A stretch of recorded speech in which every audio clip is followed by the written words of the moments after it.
नमस्कार, morning bulletin में आप सभी दर्शकों का स्वागत है। मैं हूं पंकज हरिकुमार और आज देश दुनिया की बड़ी खबरों की बात करते हैं और खबरों की शुरुआत करेंगे। सबसे पहले आज लेके चलेंगे आपको यूपी लेके चलेंगे। यूपी के कानपुर की जो घटना घटी है, उसमें पुलिस को सफलता हाथ लगती हुई दिख रही है।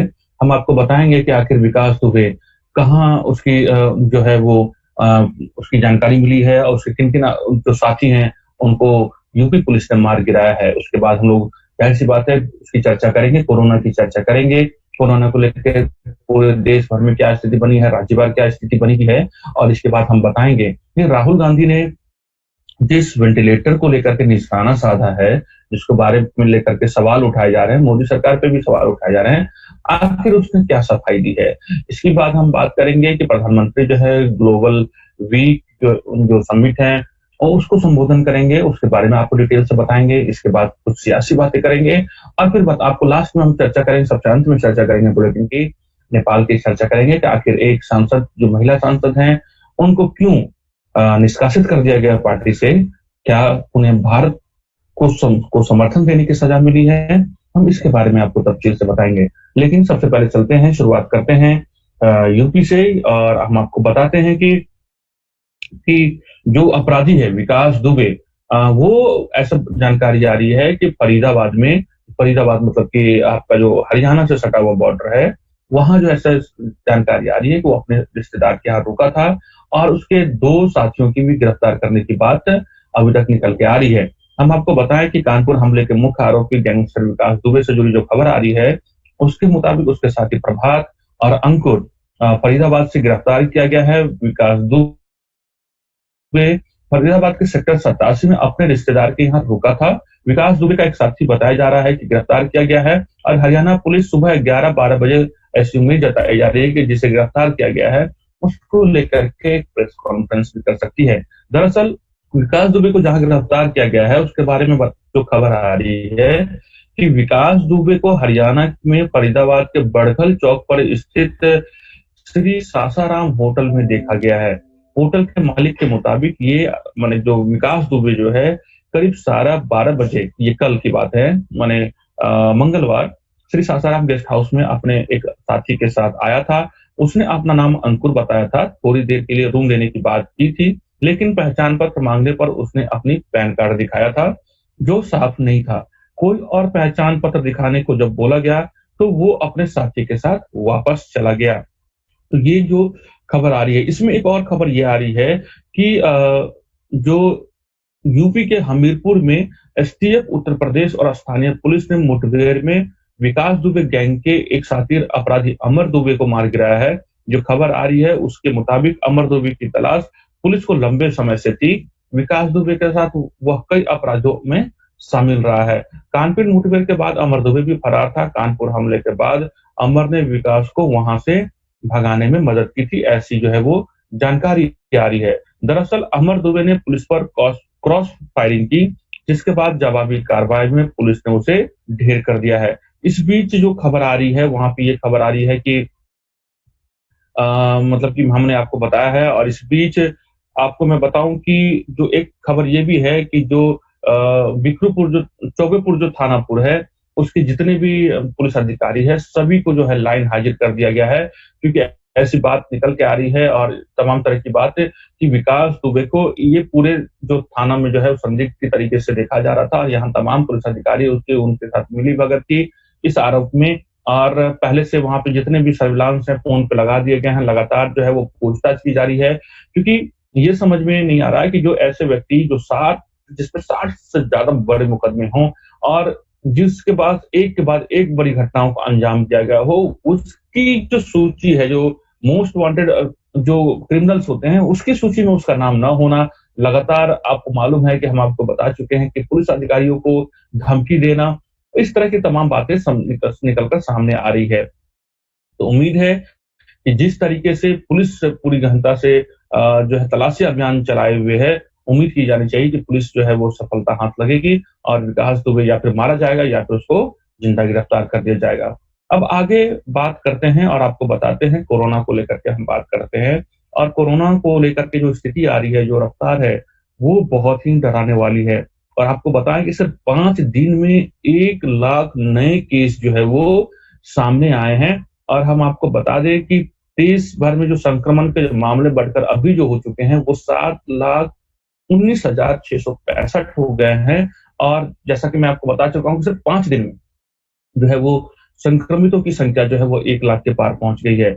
भारत में कोविड-19 के 22,252 नए मामले आने के बाद मंगलवार को देश में संक्रमण के मामले बढ़कर 7 लाख से ऊपर जा चुके हैं। और हम आपको बताएं कि वही इस महामारी से पिछले 24 घंटे में 467 लोगों की के साथ जान गंवाने वालों की संख्या 20,160 हो गई है। यह जो जानकारी है केंद्रीय स्वास्थ्य मंत्रालय की तरफ से जो है वो जारी किए गए हैं। हम आपको थोड़ी-सी राज्यवार अगर स्थिति बता दें तो आपको मैं बताऊँ कि महाराष्ट्र है, महाराष्ट्र में जो अभी तक जो कल का जो आंकड़ा है उसके हिसाब से महाराष्ट्र में 2,11,987 केस के साथ महाराष्ट्र अभी भी नंबर 1 पोजीशन पे बना हुआ है। दूसरे नंबर पे जो है वो तमिलनाडु है और तीसरे नंबर पे जो है वो आपका दिल्ली जो प्रदेश है। ये टॉप 3 राज्य हैं जहां सबसे ज्यादा कोरोना के मामले हैं। आप देखिए कि जो 7 लाख का जो आंकड़ा पार कर चुका है उसमें करीब 4 लाख से ज्यादा जो मामले जो है कुल इन 3 राज्यों में ही हैं। बाकी पूरे देश भर में जो है वो करीब 3 लाख जो कोरोना के मामले हैं बाकी के राज्यों में है। लेकिन इन 3 महाराष्ट्र, तमिलनाडु और दिल्ली मिलाकर के 4 लाख से ज्यादा माने करीब 4.25 लाख के आसपास जो केसेस सिर्फ इन 3 राज्यों में ही हैं। अब हम आपको बता दें कि अगर हम बिहार की बात करें तो बिहार का जो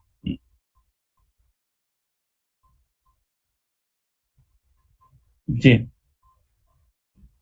अगर हम बिहार की बात बता दें तो बिहार में जो कुल आंकड़े हैं कोरोना के वो 12,125 है और जिसमें जो है अभी जो एक्टिव केस है वो 3,031 केस है, जिसमें 8,997 जो है वो आपके ठीक हो चुके हैं और 97 लोगों की इसमें डेथ हुई है। हम आपको बता दें पूरे विश्व का हाल बताएं तो अब जो है यूएस में जो है बहुत ही जो स्थिति है वो बहुत ही खतरनाक है और यूएस जो है नंबर 1 पोजीशन पर लगातार बना हुआ है पूरे दुनिया भर में और करीब वहां जो आंकड़ा जो है वो 30 लाख के करीब पहुंच गया है। कोरोना से संक्रमित लोगों की संख्या दूसरे नंबर पे ब्राजील है और तीसरे नंबर पर जो है वो भारत है। आपको मालूम है कि ब्राजील के जो राष्ट्रपति है वो भी जो है तो कोरोना से इससे संक्रमित पाए गए हैं। अब बात बढ़ते हैं थोड़ा सा आगे आपको बढ़ाते हैं कि जिस तरीके से मुंबई में कोरोना के मामले बढ़ते जा रहे हैं वहां की जो सरकार है उद्धव ठाकरे जो वहां के मुख्यमंत्री हैं उन्होंने जो है सरकार ने जो है 3,520 और बिस्तरों का इंतजाम किया है। हम आपको बता दें कि अ, जो उद्धव सरकार ने जो फैसला लिया है उसके मुताबिक मुलुंड, दहिसर, महालक्ष्मी रेस कोर्स और बीकेसी में क्षेत्रीय अस्पतालों को जनता को समर्पित किया गया है। इन नए अस्पतालों में कोविड-19 मरीजों के लिए 3,250 बिस्तर उपलब्ध कराए हैं। दरअसल मुख्यमंत्री कार्यालय ने ट्वीट कर बताया कि ऑनलाइन कार्यक्रम में मंत्री असलम शेख और आदित्य ठाकरे तथा मुंबई के महापौर किशोरी पेडनेकर भी मौजूद थे। मुलुंड में 1700 बिस्तरों की क्षमता वाले समर्पित कोविड-19 स्वास्थ्य केंद्र को राज्य सरकार की नियोजन agency city and industrial development corporation CIDCO ने स्थापित किया है। वहीं आप बात करते हैं बंगाल की तरफ चलते हैं महाराष्ट्र से तो आपको बताएं कि वहां जो मामले जो बढ़ते जा रहे हैं उसको लेकर के ममता बनर्जी सरकार लगातार चिंतित है और वहां को लेकर के कुछ एहतियाती कदम उठाए गए हैं। माफ कीजिएगा। हम आपको बता दें कि ममता सरकार ने जो नए फैसले लिए हैं उसके मुताबिक जो है गुरुवार को उन इलाकों में सख्ती के साथ लॉकडाउन लगाएगी जहां कंटेनमेंट जोन्स और कोरोना का ज्यादा मामले हैं। दरअसल राज्य भर में स्थित कंटेनमेंट जोन्स में परिवहन और सभी कार्यालयों को बंद कर दिया जाएगा। इसके साथ साथ किसी भी गैर जरूरी गतिविधियों की अनुमति नहीं दी जाएगी। शॉपिंग मॉल्स और उद्योगों को भी बंद किया जाएगा। कोलकाता में 18 कंटेनमेंट जोन है और 1,872 आइसोलेशन यूनिट है। आपको बताएं कि वहां जो लगातार जो है कोरोना के मामले जो है वो बढ़ते जा रहे हैं। अब बढ़ते हैं कि हम आपको चलते हैं यूपी की तरफ लेके चलते हैं कोरोना के मामले में और सीएम योगी ने जो है वो जिस तरीके से यूपी में जो कोरोना के मामले बढ़ते जा रहे हैं कि यूपी की सरकार ने जो है वो बहुत ही सख्त आदेश दिए हैं कि यूपी में बिना मास्क अगर कोई निकलता है तो उसकी जुर्माना राशि बढ़ सकती है। दरअसल उन्होंने कहा है कि अगर सार्वजनिक स्थानों पर कोई व्यक्ति बिना मास्क लगाए मिले तो उस पर जुर्माना राशि में बढ़ोतरी की जा सकती है। उन्होंने कहा कि कोविड-19 के संक्रमण के प्रसार को रोकने के लिए ऐसा किया जाना जरूरी है और ये बात जो है उन लोग जो मुख्यमंत्री ने जो है जो यूपी के मुख्यमंत्री हैं योगी आदित्यनाथ उन्होंने अनलॉक 2 की जो समीक्षा बैठक में ये बात जो है उन्होंने कही है। दूसरी बात ये कहा है कि अब तक 3300 जो मुख्यमंत्री ने प्रदेश में अब तक 3300 से अधिक कोविड हेल्प डेस्क की स्थापना पर उन्होंने संतोष व्यक्त करते हुए कहा कि इसके सुचारू संचालन पर और बल दिया जाए। उन्होंने बाल संरक्षण गृह, महिला संरक्षण गृह तथा वृद्धाश्रम के निवासियों का नियमित स्वास्थ्य परीक्षण पर संक्रमण की जानकारी प्राप्त करने के निर्देश दिए हैं। अब उन्होंने ये कहा है कि हम RT-PCR से 30,000 टेस्ट प्रतिदिन किए जाएंगे। उन्होंने कोविड अस्पतालों में भर्ती रोगियों के परिजनों से नियमित संवाद कर उन्हें रोगी स्वास्थ्य की स्थिति की जानकारी उपलब्ध कराने के भी निर्देश दिए हैं। इस वक्त हम आपको बताएं कि बिहार को लेकर के चलते हैं, बिहार में क्या स्थिति बनी है। तो बिहार में आपको मालूम है कि वहां पे जिस तरीके से जागरूकता अभियान चलाया जा रहा है, वहां रोको टोको करके अभियान चलाया जा रहा है ताकि लोग जो बिहार वासी हैं, जो प्रदेश में जो रहने वाले लोग हैं, मास्क जो है पहनकर निकले, क्योंकि वहां पे देखा जा रहा है कि बड़ी संख्या में लोग मास्क नहीं पहन रहे हैं। इसलिए जो है एक जागरूकता अभियान जो है वहां पे जिला प्रशासन के द्वारा चलाया जा रहा है और उसके बावजूद अगर कोई मानने को तैयार नहीं है तो प्रशासन ने वहां पे जुर्माने के तौर पर 50 रुपए का जुर्माना भी किया है। और ये बात हम आपको लगातार बताते रहे हैं कि किस तरीके से जो नए रिसर्च सामने आए हैं वो हवा से भी कोरोना का संक्रमण फैलता है। दूसरी बात, नए नए तरह के रिसर्च आए हैं जिसमें उल्टी होना, दस्त होना, जो है आपका जी मचलना जैसी जो भी ये लक्षण हैं, ये कोविड-19 के हो सकते हैं, क्योंकि कोविड-19 अपने आप को बनाए रखने के लिए अपनी जो उनकी जो कोविड-19 के जो गुण हैं वो अपने आप को वो बदल रहा है। इस तरह की जानकारी जो है डॉक्टर्स लगातार कहते रहे हैं। अब इसमें थोड़ी-सी बात कर लेते हैं, हालांकि कोविड-19 से ही जुड़ा मसला है लेकिन ये बिहार से ही जुड़ा मसला है। दरअसल नेता प्रतिपक्ष तेजस्वी यादव ने कोरोना जांच पर सीएम नीतीश कुमार को मिली सुविधा पर तंज कसा। उन्होंने कहा कि मुख्यमंत्री नीतीश कुमार की कोरोना सैंपल की जांच रिपोर्ट मात्र 2 घंटे में मिल जाती है, वहीं जब यही जांच आम आदमी की होती है तो रिपोर्ट मिलने में 5 से 7 दिन लग जाते हैं। तेजस्वी यादव ने कहा कि अब तो मुख्यमंत्री आवास को वेंटिलेटर से युक्त अस्पताल में बदल दिया गया है, जबकि प्रदेश में गरीब मेडिकल सुविधा के लिए तरसते रहते हैं। नेता प्रतिपक्ष तेजस्वी मुख्यमंत्री आवास पर डॉक्टर समेत पूरी मेडिकल टीम के प्रतिनियुक्ति किए जाने पर बोल रहे थे। उन्होंने कहा कि स्वास्थ्य विभाग के सचिव के निर्देश के बाद पटना मेडिकल कॉलेज ने एक ऑर्डर जारी करते हुए 1 वेंटिलेटर के साथ 6 डॉक्टरों और 3 नर्सों को मुख्यमंत्री आवास पर नियुक्त किया है। तो उन्होंने एक तरीके से कहा है कि बिहार में जो कोरोना को लेके स्वास्थ्य की जो स्थिति है वो बहुत ही चिंता की बात है और तेजस्वी यादव ने इसको ही लेकर के जो है वो सरकार पर सवालिया निशान उठाया है। अब बात करते हैं प्रधानमंत्री की। हमने आपको बताया था कि प्रधानमंत्री 9 जुलाई को ब्रिटेन में होने वाले इंडिया ग्लोबल वीक को संबोधित करेंगे। दरअसल इंडिया ग्लोबल वीक 2020 एक प्रमुख विश्वव्यापी संबोधन में जो ब्रिटेन में आयोजित हो रहा है, वहां प्रधानमंत्री अपना संबोधन देंगे। दरअसल इसका मतलब क्या है, इसके क्या भारत के से इसका क्या मायने हैं, वो हम आपको बताते चले कि प्रधानमंत्री नरेंद्र मोदी 2020 में एक प्रमुख विश्वव्यापी संबोधन देंगे जिसमें भारत के व्यापार और विदेश नीति की संभावनाओं पर उनके ध्यान केंद्रित करने की संभावना है। इंडिया इंक ग्रुप के चेयरमैन और सीईओ मनोज लाडवा ने कहा कि जैसे कि विश्व कोविड-19 की छाया से बाहर निकलने के लिए संघर्ष कर रहा है, भारत अपनी अपार प्रतिभा, अपनी तकनीकी क्षमता और नेतृत्व के लिए बढ़ती चाह के साथ वैश्विक मामलों में एक केंद्रीय भूमिका निभा रहा है। मुझे विश्वास है कि भारतीय प्रधानमंत्री का दुनिया को दिए जाने वाला संदेश नई शुरुआत करने से संबंधित होगा। इसके बाद हम लोग चलते हैं कि एक थोड़ी सी बात करते हैं कि किस तरीके से राजनीतिक खबरों की ही बात कर रहे हैं। आपको याद होगा कुछ दिन पहले राहुल गांधी ने जो वेंटिलेटर्स हैं AGVA कंपनी की, उनको लेकर के सवाल उठाया था और उन्होंने कहा था कि ये एक घटिया कंपनी की है और मरीजों के जान के साथ खिलवाड़ किया जा रहा है। आखिर ये जो कंपनी जो AGVA वेंटिलेटर्स बना रही है उसके जो मेन कर्ता धर्ता है उन्होंने जो है राहुल गांधी को जवाब दिया है। दरअसल वेंटिलेटर बनाने वाली कंपनी अगवा हेल्थ केयर ने कांग्रेस नेता राहुल गांधी पर हमला करते हुए कहा कि वह कोई डॉक्टर नहीं है और हमें खुशी होगी कि हम उन्हें प्रोडक्ट का एक डेमोन्स्ट्रेशन दें। कोरोना वायरस के प्रकोप से निपटने के लिए खरीदे गए वेंटिलेटर में से कुछ को प्रधानमंत्री नरेंद्र मोदी की सेल्फ रिलायंट इंडिया पहल के अनुसार पीएम केयर फंड के माध्यम से स्वदेशी निर्माता अगवा ने से खरीदा गया है। दरअसल कांग्रेस के पूर्व अध्यक्ष राहुल गांधी पहले ही कोरोना महामारी से निपटने के लिए सरकार पर अपना हमला जारी रखे हुए हैं। 5 जुलाई को राहुल गांधी ने अपने ट्वीट के जरिए केंद्र सरकार पर जब सब स्टैंडर्ड प्रोडक्ट यानी घटिया माल खरीदने का आरोप लगाया था।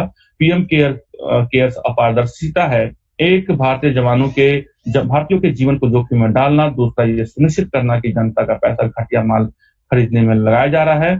तो अगवा हेल्थ केयर के सह-संस्थापक प्रोफेसर दिवाकर वैश्य ने कहा कि राहुल गांधी डॉक्टर नहीं है, वह एक बुद्धिमान व्यक्ति हैं। उन्हें इस तरह के आरोप लगाने से पहले उचित परिश्रम करना चाहिए था। उन्हें डॉक्टर से सलाह लेनी चाहिए थी कि मैं किसी भी मरीज का अस्पताल में एक विस्तृत डेमो देने के लिए तैयार हूं। तो ये जो सवाल उठाया गया था उस वेंटिलेटरों को लेकर के, तो उसके को काउंटर नहीं के जवाब। अब बात कर लेते हैं थोड़ा एजुकेशन की तरफ बात करते हैं, और मैं आपको बताऊं कि सीबीएसई से जुड़ी हुई खबर है। और सीबीएसई ने क्या है कि जो 9वीं और जो 12वीं की जो सिलेबस है उसको करीब 30% जो है वो कम किया जाएगा। ये फैसला इसलिए लिया गया है ताकि जो है जिस तरीके के जो अभी जो संकट चल रहा है उसमें जो छात्रों को बहुत ज्यादा बोझ न डाला जा सके। दरअसल कोरोना वायरस महामारी के चलते देश भर के सभी स्कूल्स मार्च के महीने से बंद हैं। स्कूलों के लंबे समय से बंद रहने से स्टूडेंट्स की पढ़ाई काफी नुकसान हुआ है। पढ़ाई में भी इस नुकसान के मद्देनजर छात्र करने के लिए सीबीएसई एकेडमिक ईयर 2020-2021 के लिए स्कूल के सिलेबस को 30% कम कर दिया गया है। और मानव संसाधन विकास मंत्री रमेश पोखरियाल निशंक ने खुद इस बात की जानकारी दी है। एचआरडी मंत्री ने ट्वीट कर लिखा कि देश और दुनिया में पनपे हालातों के मद्देनजर सीबीएसई को पाठ्यक्रम में संशोधन करने और कक्षा 9वीं और 12वीं के छात्रों के लिए कोर्स के दबाव को कम करने की सलाह दी गई थी। अब थोड़ा सा बात कर लेते हैं यूपी बोर्ड की। तो आपको बताएं कि वहां जो खबर आ रही है उसके मुताबिक 2021 परीक्षा के लिए हाई स्कूल एवं इंटरमीडिएट के फॉर्म परीक्षा 16 अगस्त तक और विलंब शुल्क के साथ 20 अगस्त तक भरे जाएंगे। सचिव दिव्यकांत शुक्ल ने विस्तृत जानकारी देते हुए कहा है कि 28,000 से अधिक स्कूलों में कक्षा 10 व 12 में प्रवेश लेने व फीस जमा करने की अंतिम तिथि 5 अगस्त तय की गई है। प्राचार्य छात्रों के साथ प्राप्त परीक्षा शुल्क एक मुश्त 10 अगस्त तक चालान के माध्यम से कोषागार में जमा कर सकते हैं। तो ये जानकारी जो है वो यूपी से आ रही है कि वहां भी जो है अब जो है अगस्त तक का समय जो है बच्चों को दिया गया है। दरअसल इसमें एक छोटी सी जानकारी और मैं आपको दे दूं कि हाई स्कूल और इंटर के छात्र छात्राओं को क्रमशः 500 और 600 रुपये शुल्क देने होंगे। प्रति छात्र ₹1 अंक पत्र शुल्क और 25 पैसे प्रधानाध्यापकों के उपयोग के लिए देना होगा। अब आज की हम अपनी इस बुलेटिन की अंतिम खबर की बात कर लेते हैं, और वो खबर जो है वो नेपाल से जुड़ी हुई है।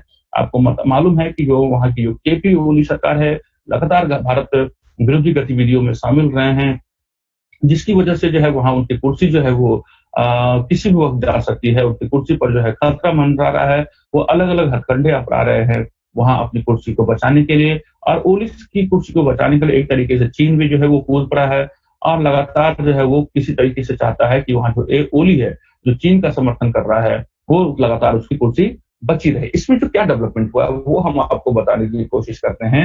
दरअसल जो नेपाल में जो डेवलपमेंट हुआ है जो हम आपको बताने की कोशिश कर रहे हैं वो ये है कि भारत संघ सीमा विवाद के बाद जारी किए गए मैप का विरोध करने पर नेपाल की जनता समाजवादी पार्टी जेएसपी के ने सांसद सरिता गिरी को पार्टी से निष्कासित करने का फैसला लिया है। सरिता शुरू से ही भारत संघ नक्शे विवाद पर नेपाल की ओली सरकार का विरोध करती रही है। हाल ही में सरिता गिरी ने खुलेआम संविधान संशोधन का भी विरोध किया था। कहा जा रहा है कि सरिता ने पार्टी व्हिप का उल्लंघन करते हुए संसद में नक्शे को पारित करने के प्रस्ताव का विरोध करने के साथ ही एक दूसरा प्रस्ताव भी पेश किया था। इसके साथ ही पार्टी ने उन पर कार्रवाई करते हुए पार्टी की सदस्यता से भी हटा दिया है। दरअसल ये इसमें एक बात और ये कही जा रही है कि उन्होंने कहा था कि भारत के साथ जो अभी तनाव की स्थिति है, जो संबंध खराब हुए हैं, इसकी जो है कहीं न कहीं जो है नुकसान जो है वो नेपाल की जनता को भुगतना पड़ रहा है, और नेपाल की जनता त्राहिमाम है।